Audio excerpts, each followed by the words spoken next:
Have you ever felt that frustrating gap between knowing what you should be doing and actually doing it? Oh, absolutely. You know the changes you need to make, the project, the distractions to cut. Yeah, but you just find yourself, well, stuck, like you're waiting for motivation or maybe permission to finally act. It's incredibly common, that cycle, knowing the what, but struggling with the how or the when. And like you said, often waiting for a feeling that just might not show up. Exactly. And that's really why we're doing this deep dive today. We're looking at this really powerful document called the Mind Control Blueprint. Right. And this isn't just, feel-good advice. It claims to lay out a path to discipline emotional mastery, unshakable confidence. And the key promise, the big one, is doing it without relying on that, let's say, unreliable guest motivation. Okay, so our mission today is basically to unpack this blueprint, cut through it all, and pull out the most impactful strategies. That's the plan. The principles it gives you for actually taking control of your mind and, well, your life. And we should be upfront. The language in this source, it's intense. It really is. It frames this whole internal struggle not as some gentle self-help thing, but directly as a blueprint for war inside your mind. A war inside your mind. Yeah. Wow. So it's tactical, doesn't pull punches. We need to explore why it takes that kind of confrontational approach. And right off the bat, the core premise, it's incredibly challenging. It just states flat out, motivation is a lie. Wow. Motivation is a lie. That's kicking the door down, isn't it? Why frame it like that? What's the thinking? It totally challenges the usual way we think about it. The argument isn't that motivation, never exists, Okay. but that relying on it, that's the fundamental flaw. It's basically a recipe for failure, according to this blueprint. So what you really need is something else. Exactly. Discipline, emotional control, confidence built through action. Motivation comes and goes. But these things, they argue, are the foundation. So the insight is your progress can't depend on how you feel moment to moment. Yeah. You need something more solid, more reliable. Precisely. And tied into that is this, well, maybe uncomfortable idea that most people aren't stuck because they're weak deep down, but because they actively protect their weaknesses. They make excuses, justify staying comfortable, defend the bad habits. And that's where that quote comes in, right? Yeah. Comfort is a slow suicide dressed as peace. Exactly. It puts it in perspective. Avoiding discomfort isn't just neutral. It's actively undermining you over time. And the blueprint doesn't just philosophize, it jumps straight to action, right? With these things called beast drills. Yeah, tactical exercises. And the very first one is the beast drill, first strike. The idea is immediate aggressive action against your weakest point. Okay, break that down. First strike, step one. Identify your single weakest link. That one behavior that just drains your energy, causes regret, holds you back the most. Scrolling, stress eating, snooze button. Skipping the important stuff. You have to be honest about the impact. Totally. Then step 2. Name a clear, non-negotiable new law to counter it directly. If it's the scrolling, maybe phone off, out of the bedroom by 9 p.m. Specific, actionable, starting now. Okay, then step 3 is just do it. Execute. A 48-hour blitz, absolute adherence, no exceptions, no I'll start tomorrow. Just 2 days, perfect execution. And this is where the intensity really shows up. Step 4, the punishment clause. Yes, the source is really clear here. If you break that law in those 48 hours, boom. Immediate self-imposed penalty, like 50 push-ups right then and there, or a 5-minute cold shower. Ouch. But the point is an immediate uncomfortable consequence to really reinforce the new standard. Exactly. And finally, step 5, after the 48 hours, the victory reflection. You actually write down what changed, how it felt to resist the challenges, and how you overcame them. Solidify the win. That makes a lot of sense. You don't think weakness away, you act it away. Like the source says, weakness dies in action, not in planning. Planning's important, but execution is where the battle is. Okay, moving on. The blueprint stresses this foundational step. Know yourself or serve forever. Yeah, this speaks right to that feeling of being on autopilot sometimes, just reacting like programmed machines. Controlled by emotions, distractions, Yeah. unquestioned habits. Exactly. And the source presents this stark choice. Either you dedicate yourself to mastering your own internal world, thoughts, reactions, habits, or you inevitably end up serving something else. Your emotions, distractions, other people's expectations, someone else's agenda. There's no neutral ground, they argue. Control or be controlled. And they admit this is hard, right? Because it requires a brutal audit. Brutal is the word. Looking in the mirror and admitting, okay, the reason I'm stuck, Yeah. it's largely me, my choices, my actions. That's tough. And self-delusion is called a silent killer here. Wow. Because those weaknesses, if you ignore them, They don't just vanish, they evolve into regret, bitterness, missed potential. Hiding behind blame or being too busy just lets it fester. so the insight is, it's a daily choice through your actions. You either own the weaknesses and dismantle them, or they own you. You build strength through honesty or stay trapped serving that weaker version of yourself. Which leads right into the next drill. Beast drill, brutal self-audit, shining a harsh light inside. Step 1. Create 2 columns, weaknesses and strengths. And strengths here aren't just talents, they're defined as real, consistent habits that build discipline, focus, confidence, map your reality. Then step 2, find the worst weakness, the biggest drain. Yes, circle it. That's your primary target. Step 3, declare open war. Choose one aggressive action to kill that specific weakness for 7 straight days. No hash measures, prove you can fight it. And step 4, you don't just attack weakness. You reinforce strength. Pick one solid strength from your list and level it up for those same 7 days.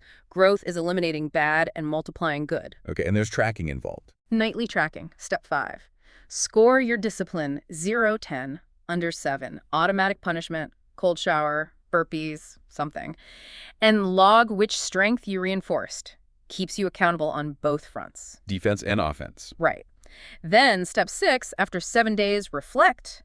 Did you crush the weakness? Strengthen the wins. Where's the next battle? It creates this continuous cycle. Weakness fades with attack. Strength expands with focus. Keep building both, or stay stuck. That really sums up the philosophy. Active, relentless. Which brings us to the engine of it all, discipline. This section is called Freedom Through Fire. Powerful. So discipline is the non-negotiable fuel here. Absolutely. You don't wait to feel ready. You move because you've built the internal power to act regardless of your mood. Tired, anxious, uninspired, discipline doesn't care. It demands execution. That quote, motivation is a spark. Discipline is the engine. That really lands. It does. The start might get you started, sure, but the engine powers you through the long haul, the tough parts. And the blueprint says if you find yourself constantly needing motivation, you've already lost the internal war. Winners act because it needs to be done, period. Losers wait until they feel like it. And building that inner beast, that stronger self, it's not about hype. No, it's built in silent, savage repetition. Discipline is boring, it's painful, often lonely, and that's exactly why it works. Each grind, each push through resistance builds that muscle. There's a personal story in the source, too, when I finally snapped. Yeah, it illustrates this perfectly. Having the plan, the time, the skill, but being frozen. Not by external things, but internal beliefs. Not feeling deserving, fear it wouldn't matter. That internal negotiation. Exactly. And the author says that avoidance almost killed their future. The ship wasn't waiting for clarity, it was stopping the debate and just acting as if everything depended on it. Right now, through the fog. Growth happens when you move before you feel ready. Uncomfortable growth. And that line, you're either negotiating with your mind or dominating it. There is no neutral. That just lays it bare. Constant struggle, clear choice. So how do you build this engine? The next rule, discipline rewire protocol. Building an anchor. An unbreakable anchor of consistent action. Step 1, pick one non-negotiable discipline anchor. One action every single day, 14 days straight. 30-minute workout, cold shower, no junk food, deep work block. Something that moves the needle. Okay. Step 2, attach it to a trigger. Tie it to something you already do automatically. Brush teeth, then push-ups. First glass of water, then open the journal. Use existing routines as cues. Step 3, zero tolerance. Sounds tough. It is. Brutal, actually.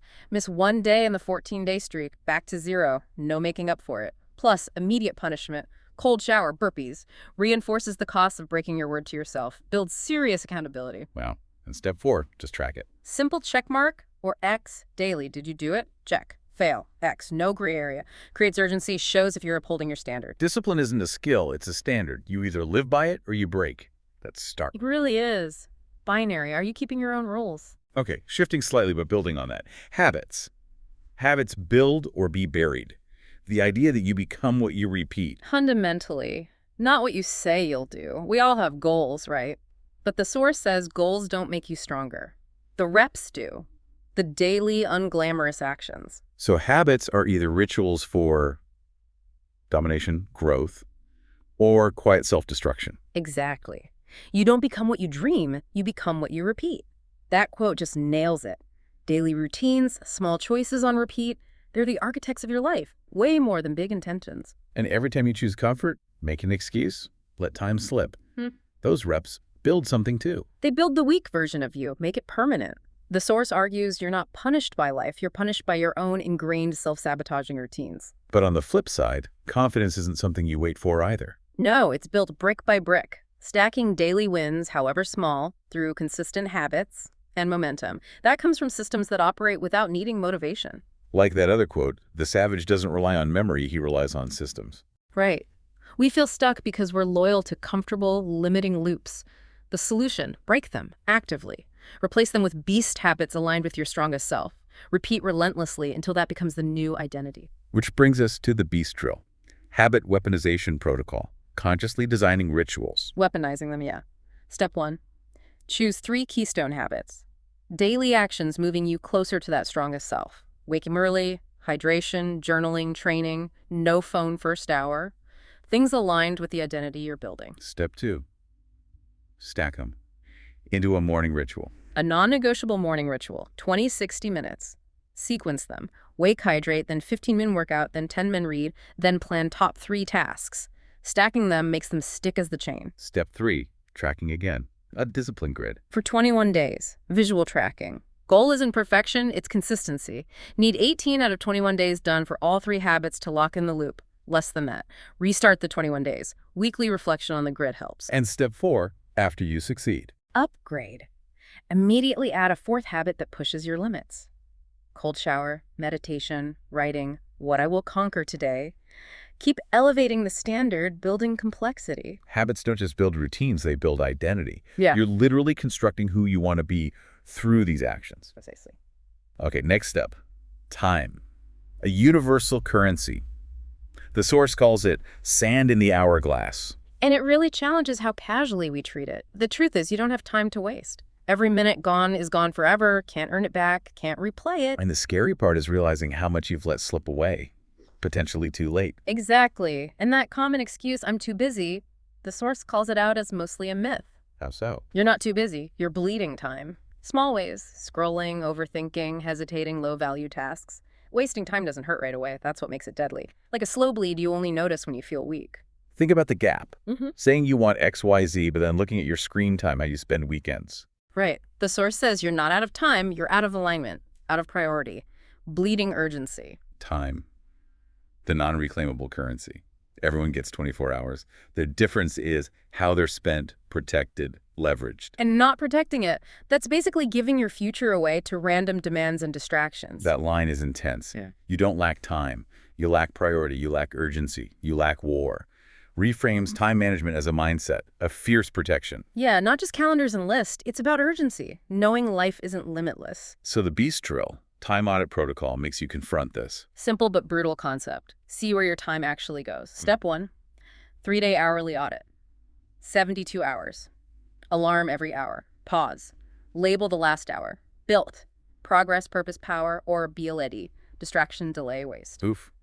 Then step 2, daily damage review. Every night, tally built versus BLD. Be brutally honest. If it doesn't sting a bit, you're probably lying to yourself. Then commit one specific change tomorrow to eliminate one BLAD hour, make it built. Okay. Step 3, lock your bloodline hours, peak productive hours. Identify your 2 best hours daily. Highest focus, energy. Those become no entry zones, no phone, notifications, email, conversations. Protected time for deep, high-impact work. Your lifeblood hours for building.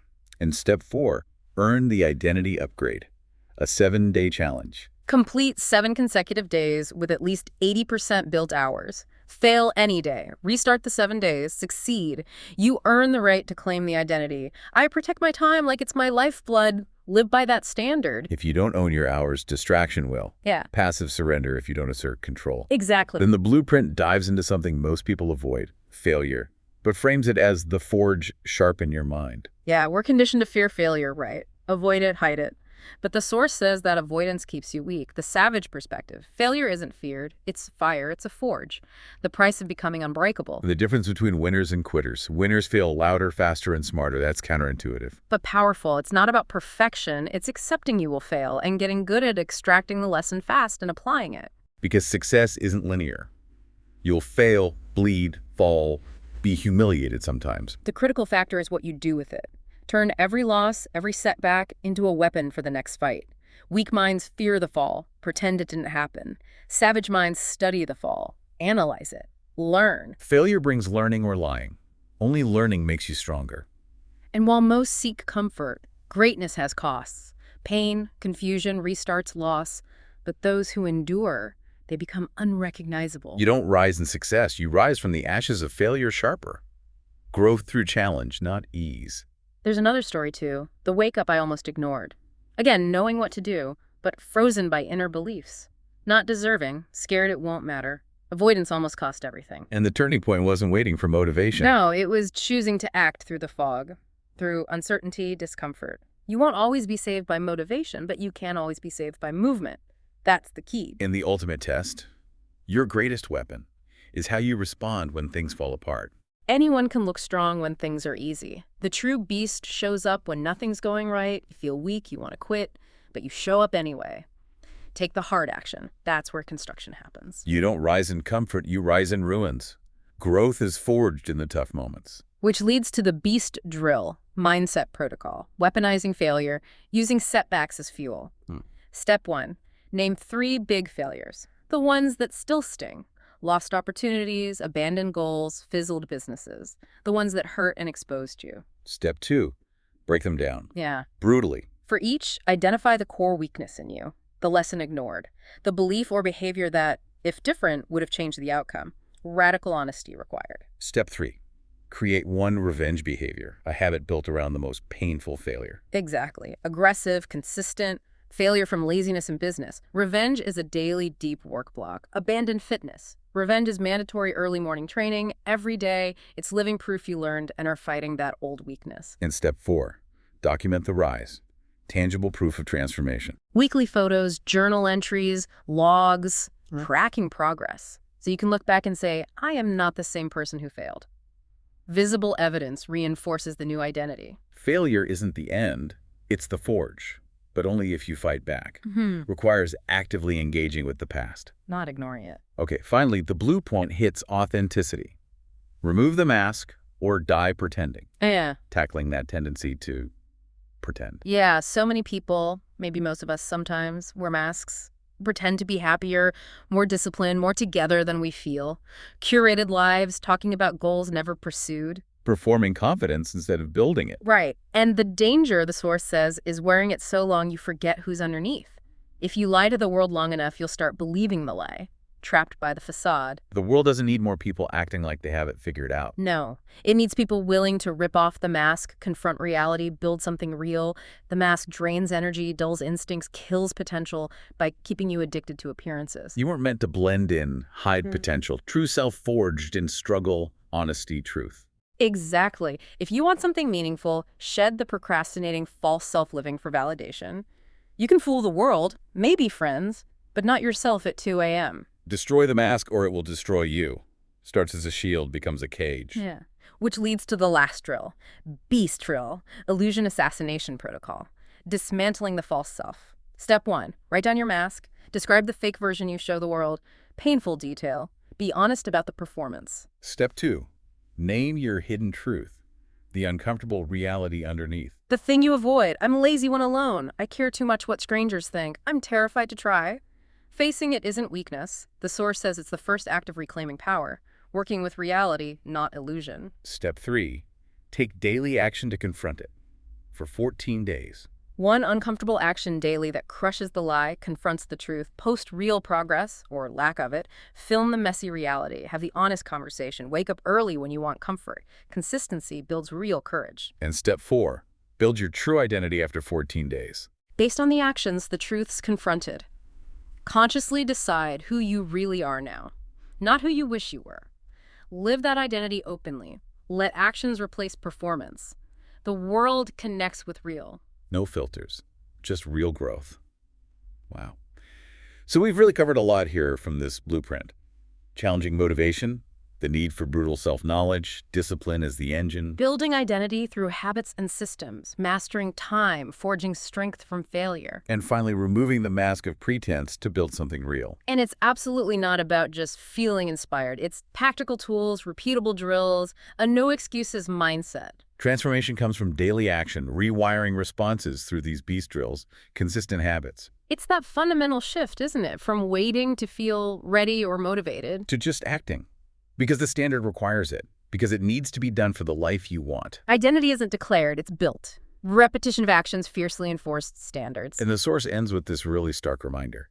Brings it right back to you, the listener. You still have breath in your lungs. Which means, despite past failures, current weaknesses, you're still dangerous. Still have potential to build, fight, change everything. But only if you stop letting weakness win those small, daily, unseen battles. And it leaves you with this, well, uncomfortable thought to really sit with. One day, your clock will stop. And the real killer isn't failure along the way. It's regret, that soul-crushing weight, dying full of what-ifs because you chose comfort, pretense, while potential withered, died from neglect. This blueprint, these drills, this mindset, it's presented as a call to action against that future regret. So the question it leaves you with is challenging, direct. Are you actively building your legacy brick by uncomfortable brick? Or are you burying it under excuses and comfortable routines? What one small, uncomfortable action will you take today, based on all this, based on the blueprint's tactics, to ensure you don't live with that regret?